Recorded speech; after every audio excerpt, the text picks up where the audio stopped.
안녕하세요, 풍부입니다. 네, 오늘도 어김없이 걷는 풍부와 아침을 시작합니다. 자, 지금 오늘 날짜가 1월 5일이죠.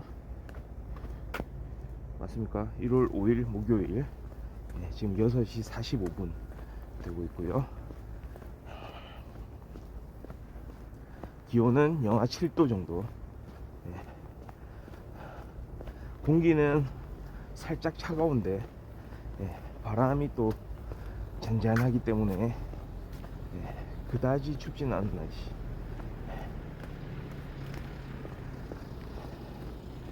오늘 낮 최고 기온은 한 6도 정도까지 올라간다고 하네요. 최근 들어서 가장 좀 따뜻한 날씨 되지 않을까 생각이 되고요. 미세먼지, 초미세먼지 여전히 보통 수준.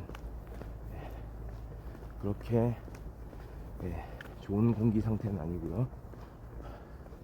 자, 이제 가보도록 하겠습니다.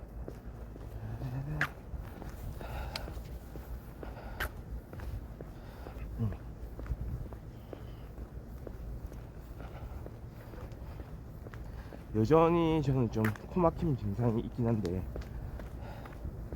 그래도 조금씩 좀 개선되는 그런 양상을 이제 좀 보이고 있습니다. 조금씩 괜찮아지는 것 같아요. 지금도 목소리 그냥 괜찮게 나오고 있고, 좀 확실히 약간 몸 관리를 좀 해줘야 코 상태도 그렇고 목소리도 그렇고 좀 괜찮아지는 것 같습니다. 그러니까 이렇게 좀 추운 계절에 좀 면역력이 좀 떨어질 수 있다고나 할까요? 다들 몸 관리를 좀 철저히 하시기를 바라면서, 요즘에 보니까 또 그렇죠.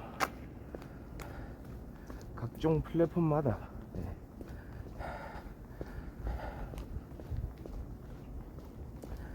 재미난 드라마가 또 많더라고요. 다양합니다, 진짜. 공중파에서부터 시작해가지고 종편 드라마, 그 다음에 OTT 플랫폼, 대표적으로 넷플릭스, 디즈니 플러스, 티빙도 있죠. 그 다음에 쿠팡 플레이 뭐 이런거 재미난 드라마들이 또 많이 나왔더라고요. 가장 대표적으로 저도 이 드라마 나오자마자 바로 시청했는데요. 작년 2012년 연말에 바로 이제 공개를 시작한 드라마가 있었죠. 넷플릭스 드라마. 넷플릭스의 아마 대표격인 드라마가 아닌가 싶습니다. 2023년 상반기 대표 콘텐츠로 불릴 만한 김은숙 작가, 그 다음에 송혜교 주연의 더 글로리 되겠습니다. 이거 총 16부작인데 총 8편이 지금 공개가 됐죠. 8회까지 공개가 되고 나머지 8회는 3월 달에 공개를 한다고 하네요. 이런 방식 진짜 사실 좀 별론데요, 저 개인적으로는. 그러니까 정주행을 좋아하는 우리 같은 이제 시청자들, 드라마가 도중에 끊기니까 조금 그 밀려오는 아쉬움이 크기 때문에 그래서 좀 별로라는 얘기지. 아마도 뭐 전략적으로는 드라마 제작사의 전략으로는 좀 괜찮은 것 같습니다. 근데 우리가 넷플릭스 좀 좋아했던 이유가 한꺼번에 드라마가 공개가 되기 때문에. 그러니까 저는 예전에 말이죠, DP 정혜인 배우 주연의 군대 헌병내의 DP조 다룬 이야기. 그러니까 탈염병 잡는 이제 군인들에 대한 이야기죠. 그걸 재밌게 봤는데요. 근데 진짜 놀랐던 게 드라마를 한꺼번에 다 공개한다는 거. 그러니까 항상 우리가 공중파나 종편 드라마 보면은 매주 드라마가 한 편 내지 두 편씩 이렇게 공개가 됐었는데, 그런 시스템에 익숙해져 있다가 OTT 플랫폼에서 한 번에 공개된 드라마를 이렇게 경험을 했더니 와, 그러니까 보통 예전에 일반적이던 그런 한화 두화 이렇게 매주 공개를 하던 시스템에서는 적응이 이제 안 됐었죠. 그러니까 보통 이런 생각 가진 분들 많았을 거예요. 이거 다 나오면은 드라마가 이제 종결이 되면 그때 정주행하자, 이런 생각 가진 분들 많았을 겁니다. 심지어는 OTT 이런 플랫폼들이 활성화되기 전에도 그런 생각을 가지고 있던 분들이 많았을 것 같아요. 다시 보기 시스템이 많이 구현이 됐었잖아요.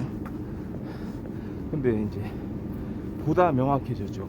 이제 넷플릭스, 디즈니 플러스가 출연하고 있던. 근데 이건 웬걸. 마찬가지로 디즈니 플러스 어떻습니까? 또 대표격인 드라마가 하나 있죠. 최민식 배우 주연의 카지노. 최민식 배우의 연기 진짜 어디 안 가더라고요. 엄청납니다. 이것도 처음에 최초 3편을 공개를 하고 계속 한 편씩 공개를 하고 있어요.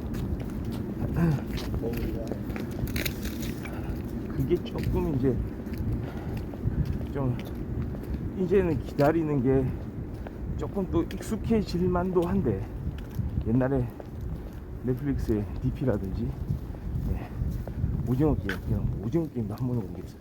물론 이제 시즌2가 나오는데 시즌2는 또 기다려야 되죠.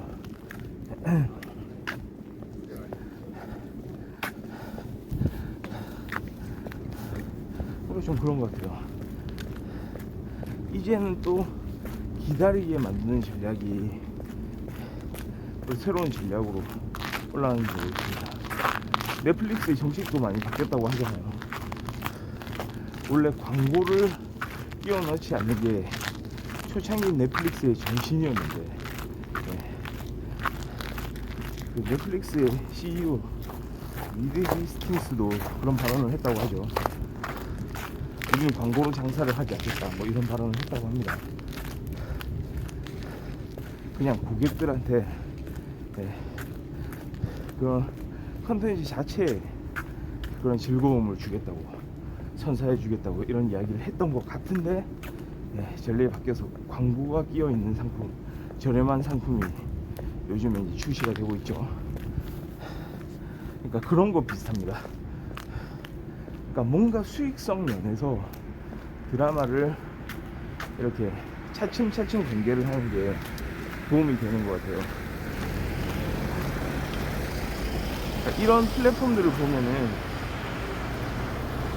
제일 중요하게 생각하는 게 그 플랫폼 내에, 그 사이트 내에 머무는 시간, 그러니까 고객들이 머무르는 시간 자체를 좀 늘리는 게 일단 기본적인 목표거든요. 그래야 그 안에서 각종 서비스들을 선택해가지고 고객들이 그 해당 플랫폼에 대한 어떤 브랜드 가치를 점점 높여갈 수가 있는 거거든요. 예전에는 주로 이제 SNS 관련 사이트, 뭐 포털 사이트도 마찬가지고, 뭐 네이버 같은 데도 마찬가지고, 카카오 같은 데도 마찬가지고, 페이스북이라든지 인스타그램이라든지 머무는 시간을 이렇게 좀 늘리는 게, 가장 대표적으로 유튜브가 있네요. 유튜브를 또 빠뜨리면 안 되죠. 약간 그런 형식. 그래야 이제 광고 효과가 있고 그 해당 플랫폼에 대한 충성도가 증가한다고 볼 수가 있을 겁니다. 하여튼 이번에 더 글로리 같은 경우 좀 두 가지 측면이죠. 학교 폭력을 다루는 부분이 있고 약간 설정이 과도하다고 싶을 정도로 잔인한 부분이 있고 충격적인 부분들이 있습니다. 저도 생각을 해봤어요. 이거 너무 좀 과장한 거 아닌가 라고 처음엔 생각했지만 잘 한번 생각을 해보세요. 우리가 뉴스에서 확인하는 그런 사례들 현실은 더 과장일 수 있어요. 그러니까 무슨 말이냐면은 우리가 상상한 보통은 이제 드라마를 봤을 때 시청자들이 상상하지 못한 그런 이야기들이 펼쳐지면은 우리는 여기서 어떤 충격감을 느끼는데 우리가 현실에서도 그런 걸 느끼거든요. 뉴스 같은 거 보면 특히 학교 폭력 아직 성인이 아닌 그런 학생들 아이들이 어떤 짓을 저질렀는지 어떤 추악한 폭력을 보여줬는지 그런 것들이 드러나고 그리고 한편으로는 또 그런 생각이 들잖아요. 이렇게 알려진 것들만이 다가 아니다. 그 뒤에 숨은 이야기들이 얼마나 많을 것인가. 말하자면 현실은 더 충격적이고 공포스럽고 추악할 겁니다. 드라마라서 오히려 이거는 과장이 아니고 더 절제돼서 표현된 건지도 몰라요. 약간 그런 생각. 그러니까 저는 이제 그런 생각이 일단 들었고 그 다음에 하나의 축, 복수. 이게 제일 강력한 이야기거든요. 이야기의 힘인데 이야기의 핵심입니다. 복수의 플롯. 저는 또 이번 또 어떤 생각이 들었냐면 복수하는 거 좋습니다. 일종의 카타르시스도 느껴지겠죠. 그리고 응분의 대가를 치러야 되는 그런 등장인물들이 있습니다. 진짜 어렸을 때 학교 다닐 때 영혼을 파괴할 정도의 그런 악행을 저질렀던 그 시절 그 아이들, 친구가 아니었던 아이들. 근데 지금도 성인 된 지금도 떵떵거리면서 잘 살고 있는 그 친구가 아닌 아이들, 그 친구들에 대한 복수는 당위성을 충분히 주죠. 계속해서 빌드업을 하는 겁니다. 얘네들을 어떻게 처단할 것인가. 그런데 마찬가지로 한편으로는 이 주인공의 인생 자체가 지금도 계속해서 무너져 왔지만 앞으로도 계속 무너져 내릴 것이 아닌가, 이런 생각이 좀 들거든요. 복수하면 가장 잘 알려진 박찬욱 감독의 복수 3부작이 있지 않습니까? 송강호, 신하균, 배두나 주연의 복수는 나의 것으로 시작됐죠. 2000년대 초반일 겁니다. JSA 만들고 나서 또 얼마 지나지 않아서 공개했던 복수는 나의 것. 그 다음에 그 유명한 최민식, 뮤지트 주연의 올드보이. 올드보이로 칸에서 수상도 했었죠. 그때 그 칸의 심사위원이 퀸틴 타란티노였던 걸로 기억합니다. 그때부터 이제 세계적인 감독으로 이제 떠올랐던 거 기억이 나고요. 마지막으로 복수 3부작의 마지막 영화 친절한 검자씨. 이 영화들을 다 이제 한 번씩 돌아보면 전부 다 복수의 플롯을 가지고 있는데 결말이 말이죠, 그렇게 우리가 원했던 행복한 결말, 이 모든 게 처리된 다음에는 주인공은 행복해질 것이라는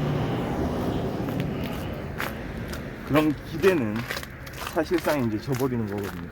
물론 그 해당 주인공들이 애초부터 자기 자신이 행복한 길을 걸을 수 있겠다는 생각을 안 했을지도 모릅니다. 난 이미 버린 몸이다. 내 인생의 목표는 오로지 복수다. 근데 이게 참 그런 거죠. 진짜 생각해보면은 복수를 끝으로 그러니까 최종 목적지는 그러니까 그런 복수를 해야만 했던 이 주인공이 행복한 삶을 사는 걸로 마무리가 돼야 될 텐데 현실은 그렇지가 않다는 거죠. 아마도 만약에 그렇게 행복하게 끝난다면 사람들도 납득을 잘 못할 거예요. 시청자들도 말이죠. 그만큼 개연성이 떨어지거든요. 우리는 복수를 완성했을 때 사실은 예전보다 기쁘기는커녕 오히려 더 앞으로 더 긴 어둠의 터널 속에서 헤매야 될지도 모르는 거거든요. 약간 그런 느낌? 그러니까 이미 시작된 복수는 결국은 그렇게 끝을 향해서 이제 달리게 되는 거죠. 그러니까 어떤 의미에서는 장엄미 같은 거, 뭔가 비장한 거, 비장미, 그런 게 좀 느껴지기도 합니다. 결국은 내가 그런 것도 감안을 하고 너희들과 싸우겠다. 그러니까 최종 결론이 어떻게 될지는 모르긴 하겠지만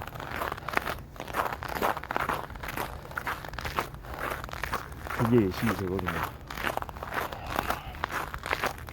그러니까 어떻게 보면은 이건 진짜 그런 운명을 이제 가지고 태어난 것처럼 보일 수도 있어요. 과연 이 사람은 행복해질 수가 없는가. 그런데 또 하나의 축이 있죠. 아주 또 눈에 이제 보일랑 말랑하는 축이 또 있습니다. 그게 바로 조력자들이거든요. 조력자. 결국은 그 복수를 해나가는 과정도 하나의 인생인데 그 인생 안에서 그래도 이 주인공을 이렇게 긍정적으로 봐주고 따뜻한 시선을 보내는 조력자들이 있기 마련입니다.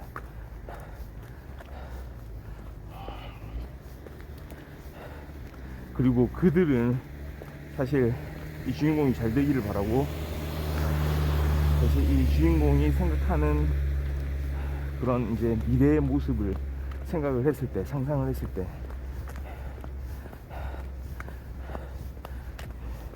꼭 그렇게만 해야 되겠나, 그렇게 해야만 속이 후련한가, 한번 이제 또 질문을 하게 되죠. 그러지 마라, 결국 하게 되는 건 너 자신이다. 약간 이런 이야기. 근데 한편으로 또 복수 안 할 수도 없어요. 그게 바로 복수의 플롯입니다. 자, 오늘은 여기까지 하고요. 전 또 내일 좋은 모습으로 찾아올 수 있도록 하겠습니다. 감사합니다. 바이.